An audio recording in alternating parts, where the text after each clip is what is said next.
a refusal to accept the results of democratic elections if they don't go their way, and 3 is an embrace or a refusal to disavow political violence as an instrument for achieving state power. So we got one Democratic Party left in America. That's our party.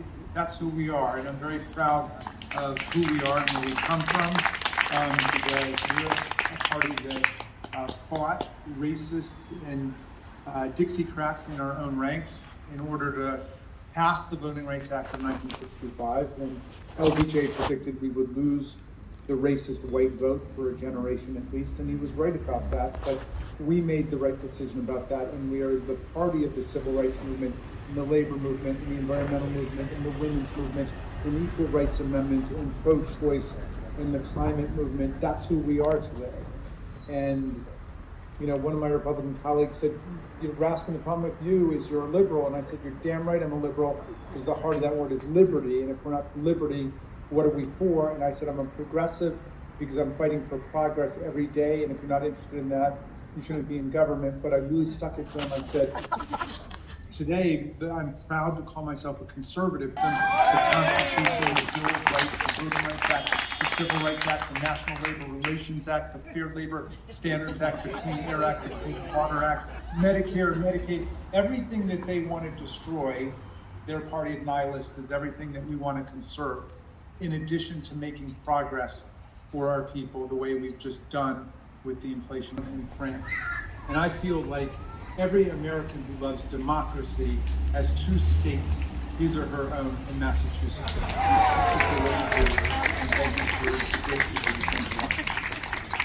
And I think and I hope that that will be an important part of what we do in the last couple investigative hearings. But there will also be a hearing that will be focused on policy recommendations of brick wall in the Senate, and we're just handing talking points to the Republicans who would love nothing more than to run against Democrats for court packing, when of course we've just gone through one of the worst episodes of the forest fires that have been consuming millions of acres in the West, and the record drought and the record flooding here in the East, and the hurricanes of record velocity. I mean, this is everything Bill McKibben's been talking about is right. I mean, it is upon us. We are in the throes of climate change right now, so we need to be engaging in climate rescue. I'm very proud of what we did in the Inflation Reduction Act, which is the most important piece of climate action legislation in history, and we all can be proud of that, but it's also just a beginning, because so much more needs to be done if we're going to act with the proper focus to deal with it. So I think our people are serious. I've been out to more than a dozen different congressional districts campaigning for our people, raising money and so on. And the Democrats are fired up. The independents are coming our way on more than a 2-to-1 basis. And Congresswoman, it's the Democratic bill, but they kept doing it, and they know they're getting under my skin. Jim Jordan, Matt Gaetz, and Lauren Boebert, people. So it's so good to see our little boxes. It's really nice to see you in person. Thank you all so much for coming. The food, the beverages, and this incredible. As Elizabeth said, this is a fundraiser, and it is important that we raise some funds. And I'll tell you why. For many people who thought that at the end of the 2020 election there was a battle for the soul of America, we have some news. The battle is not over. Thinking that Joe Biden won the election and the Democrats won the House, the Democrats won those 2 important Senate seats in Georgia, and everything was done, that is a fallacy, because the battle is continuing, as we've seen across the country. Election deniers are winning in Arizona, they're winning in other states like Pennsylvania, and if they actually make it to actually hold political office, it's going to be a very different America come 2024, and who knows if votes will count.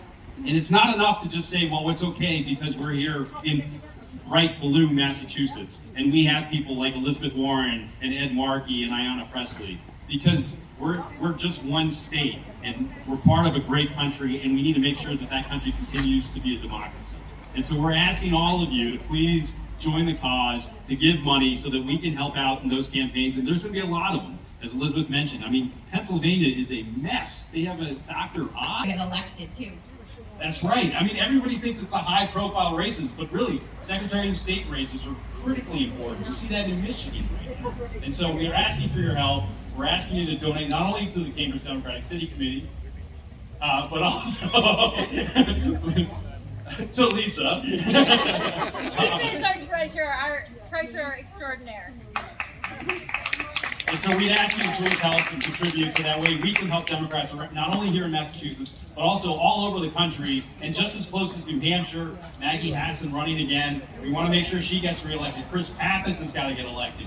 You know, Paul LePage is running again for governor in Maine, and if he gets elected, that's going to be a nightmare. So really, please help us out, and again, thank you.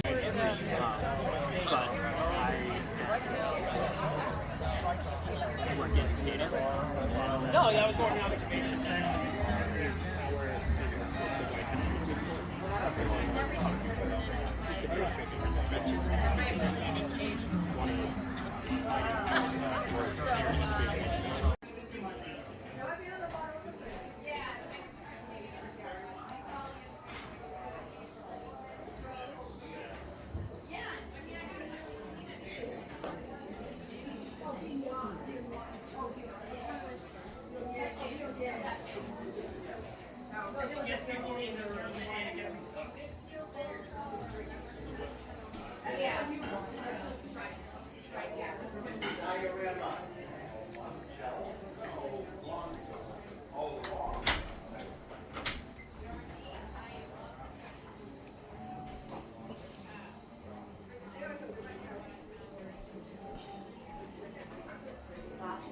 Donner.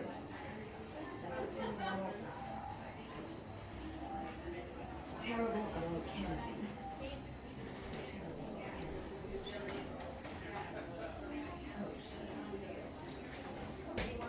Ticket and then they're like, oh, Kenzie, no, Kenzie's in the emergency room. I guess, yeah, get your ticket. And they don't know, like, Kenzie was in the emergency room. Who's Kenzie?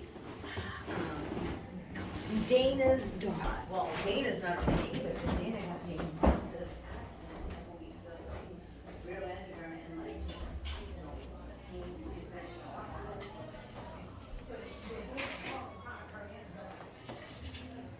Can I answer any questions for you about the house? I'm looking, and then thank you. Yeah.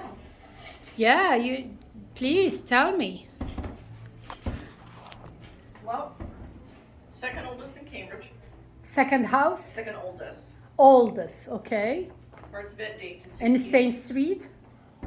No, the oldest house is the Cooper Frost Austin house on Linnaean Street, close to Mass Ave. This one dates to 1685. Parts of it. So, Okay, still pretty old. thank you very much. Yeah. I think 2 million songs.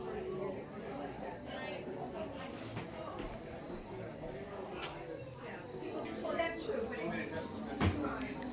it'd be helpful if we were.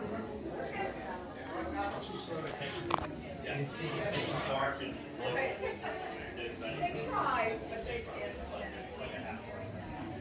It's actually, there are some towns that could catch a carrier now. I think it was a carrier now, something like that, that are fast enough to catch things. They're rat carriers, right? And I think, well, greyhounds are not quite, but they could over a short period of time. They could catch something. I know. Right, I know, that's true, that's a very small.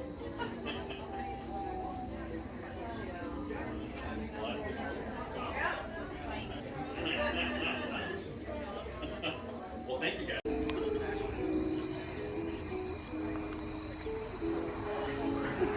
A couple groups from Boston, they went on to, I know it's cool, but there's a lot of like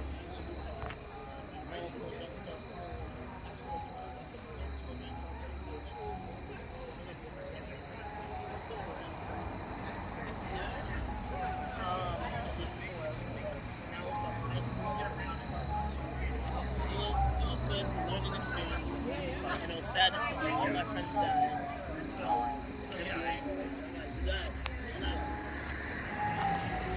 they have like this kind of yeah. They would It was a rehab.